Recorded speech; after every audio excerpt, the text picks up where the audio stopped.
Hammaga assalomu alaykum. 2026-yilga qabul ochildi. 11-noyabrgacha birinchi potokka topshirsanglar bo'ladi. Plus tomonlarni aytib chiqaman. Qancha vaqtga topshirsanglar, shuncha o'zingizga yaxshi. Потому что bahorda yoki yozda topshiradiganlar ularni birinchidan byudjetga kirishga shansi kamroq. Qanaqadir dokumentlarda problema chiqib keladi. Har doim shunaqa bo'lib kelgan narsa.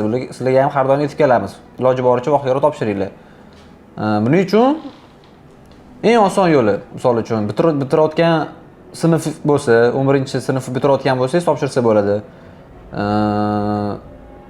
Только pasport kerak, faqat pasport kerak и все. Bakalavrda o'qiyotgan bo'lsangiz, magistraturaga topshirmoqchi bo'lsangiz, buni ham bitiruvchi yil bo'lish kerak и все. Или bitirgan bo'lsangiz, u вообще undan ham zo'r. Kutmasdan sразу olib kelsangiz bo'ladi.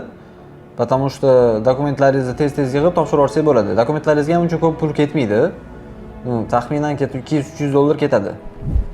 Yana bitta gap esimga tushib qoldi. Instagramda ko'pchilik fermerlar chiqib ketgan.